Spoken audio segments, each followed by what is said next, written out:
Welcome back to my channel. My name is Favor. Um yeah, today I just wanna thank all those who are new, my new subscribers. I just wanna thank you for being here. Thank you for subscribing to my channel. And I believe horror, you don't know horror, this channel, what is it all about? Here we react to videos, of the false prophets, false preachers, and we talk about the word of God. We read the word, we pray, and also we are talking about gender violence.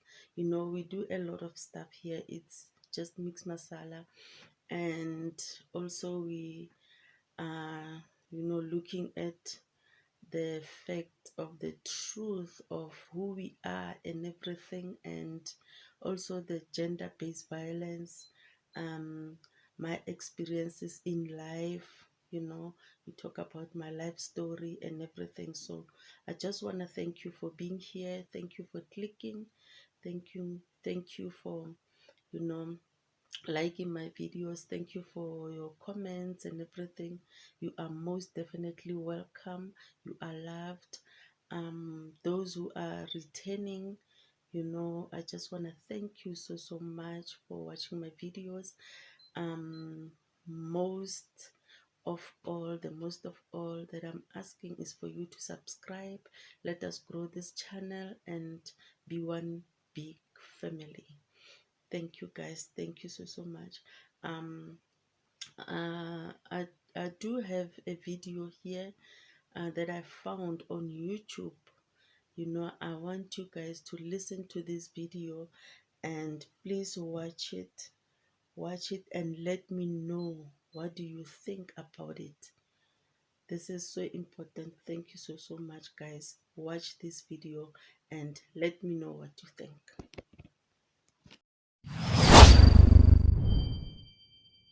About how educated are we as Africans about ourselves, and coming to the conclusion that we don't know ourselves, we don't know our history.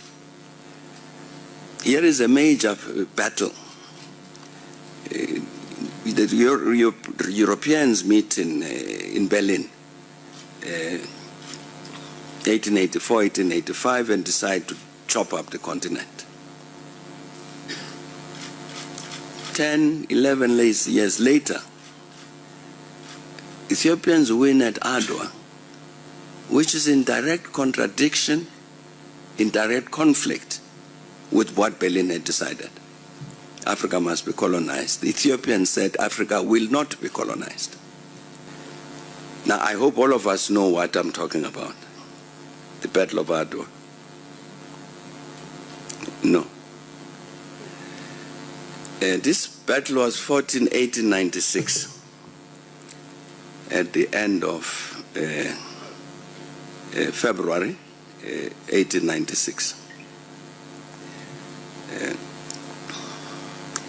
The Italians, coming out of the Berlin Conference, which you remember 1884-85, which then allocated, divided countries, African countries, and into colonized, but not Ethiopia. The Italians thought they wanted this Ethiopia. And a lot of maneuvers to achieve that objective. And by this time they had occupied what is Eritrea today, or parts of it, and from there wanted to expand and take over Ethiopia as a whole. Now, of course, Ethiopia then is a feudal country. The emperor of Ethiopia at the time of the Battle of Adwa was Emperor Menelik II. Now, before him was Emperor Johannes IV. Now, Johannes IV had warned Menelik. When Menelik started talking to the Italians, he had warned him that, you know, these Italians have already occupied this part of Eritrea, and these are not people with whom to form a friendship. Because what they're after is taking over Ethiopia. We lose our independence.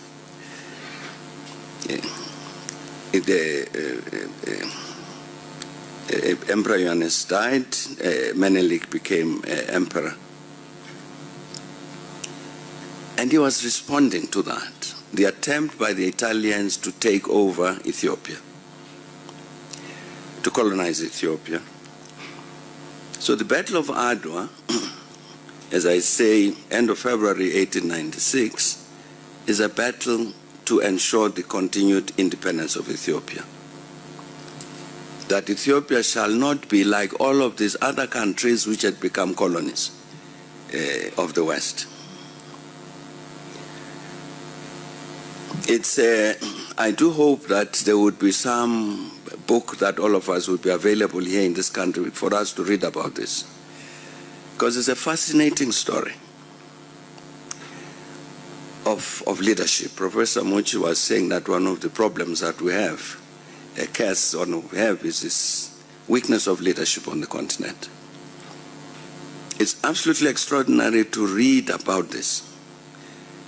Because Menelik, for instance, the Ethiopians had been fighting battles. They'd fought battles against the British, against the Egyptians, against Sudan, against the Italians, and so they were sensitive to this fact that to defend the independence to guarantee the independence of Ethiopia, you had to deal with these possible interventions. And two matters were critically important. One of them was the unity of the Ethiopian people in defense of that independence. And I'm saying it's fascinating to look at this and to see what these emperors and feudal leaders, royal people did, very conscious about the need to maintain the cohesion and the unity of the Ethiopians about the matter of the independence of Ethiopia. For instance, as part of that, there was a schism in the Ethiopian church, a theological schism, division. Now, this is a very Christian community for centuries.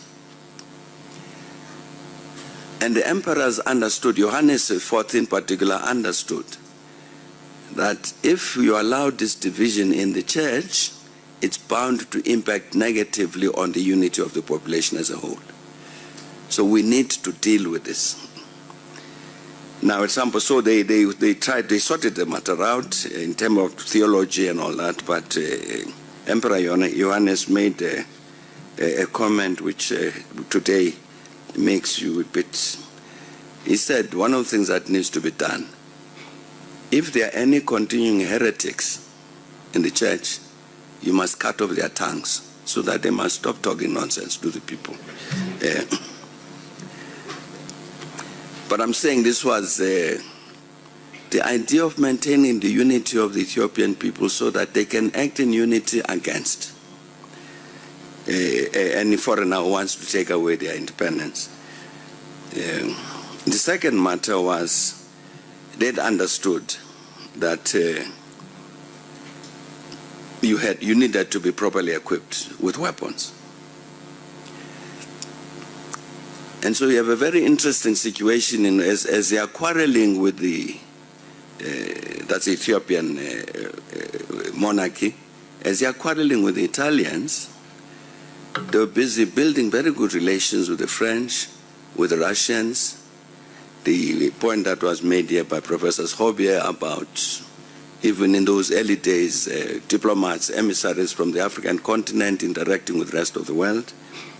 The consequence of which was that the Ethiopians were able to arm themselves with modern weapons.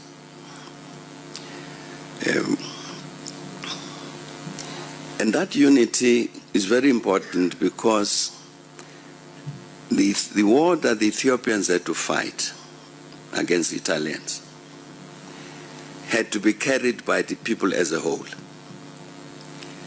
It's not a matter of there's a professional army which must fight another professional army and the rest of the people is standing by. No.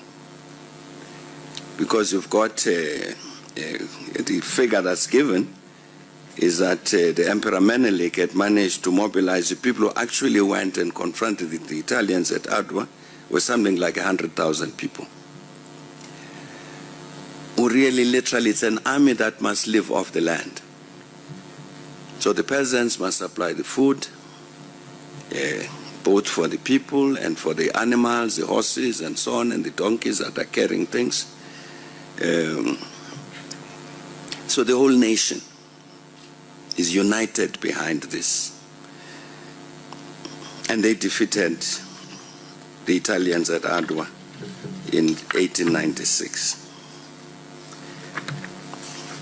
And I want to read you some things that were said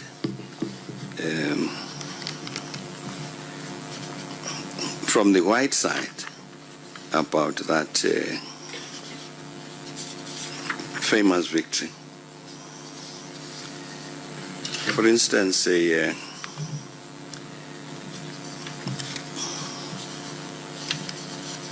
report appears in the Times of London at that time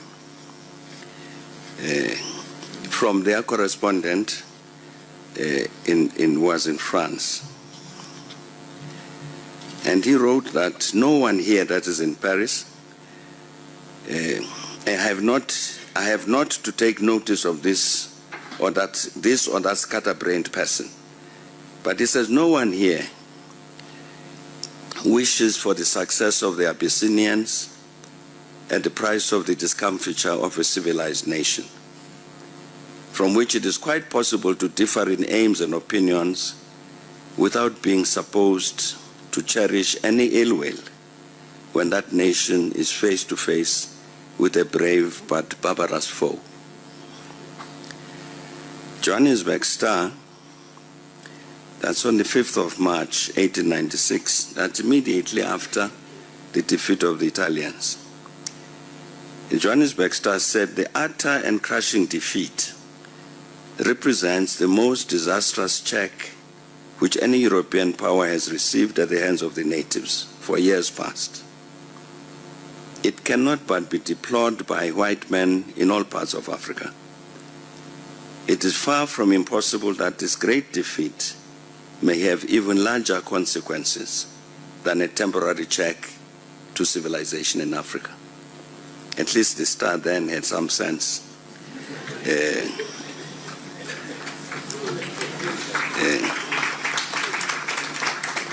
And the Cape Argus, on the same day, 5th of March, Cape Argus from Cape Town said, Italy is bound to carry out to the bitter end her policy in Abyssinia. Menelik must be crushed at any cost. And meanwhile, Italy will have the keenest sympathy in her latest troubles. That was the view of white South Africa. Its sympathy with Italy in her latest troubles. There's a George Barclay who wrote about this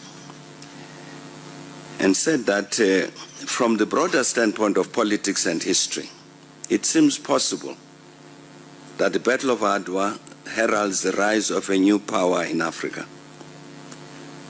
We are reminded that the natives of that continent may yet become a military factor worthy of our closest attention. The suggestion has even been made, absurd as it appears at present, that this is the first revolt of the dark continent against domineering Europe. And the French historian spoke in London on the 4th of March, and he said the defeat of the Italians by King Menelik is an event which you should keep in your memories. It is the waking up of Africa to meet what has been hitherto the disdainful seizure by Europeans of those countries which we call barbarous. It must not be forgotten that in many of these countries now reverted to barbarism, there formerly existed an extremely advanced civilization and that Ethiopia in particular enjoyed throughout Africa great renown for its refinement and wealth. Since then, it is true, he said, the isolation of tribes and peoples, the difficulties of communication and superstition, with all its attendant ills, have gradually brought about the decline of a portion of that region, the hidden riches of which were now so widely coveted.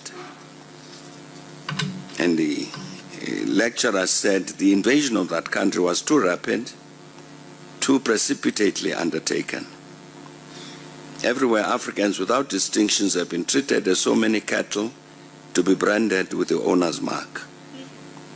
The Italians have been not less courageous or less enterprising than others, but they made up their minds a little too late, and when they also went to Africa to get their share of the African fortune, the easily accessible regions had all been taken up, so that they had to be satisfied with regions not open to the first comer. And he said the battle which has just taken place was a logical issue of events. From the moment that the Italians were in possession of Massawa and Kassala, the way should have that Massawa in Eritrea and Kassala now in Sudan, Eastern Sudan, the way should have been either to make a friendly alliance with the king or to crush him and obtain a solid foothold. But a mistake was committed. He was treated as a savage.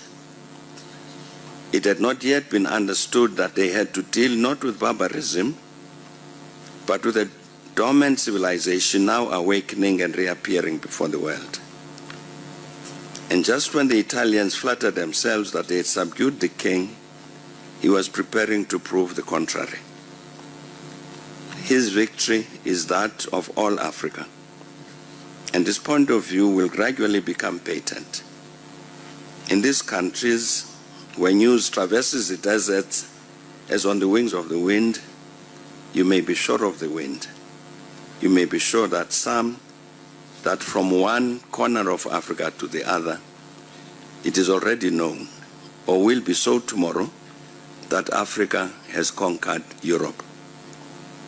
And throughout those dusky myriads, there will be an awakening up to life and to an attitude of defense. This is the reason why this whole business is so serious, and why nothing is heedless than to rejoice at the defeat of the Italians. That defeat is also ours. It is a defeat of others. It is not that of civilization. This, as I've just told you, is a mistake. But it is that of colonizing Europe, that of the Europe of tomorrow. This is a Frenchman giving a lecture in London, understood that the Italian victory, the Ethiopian victory at Adwa against Italians, was an African victory, and says that beware, you might look at Ethiopia rising, but in fact it's Africa rising. Let me just tell you,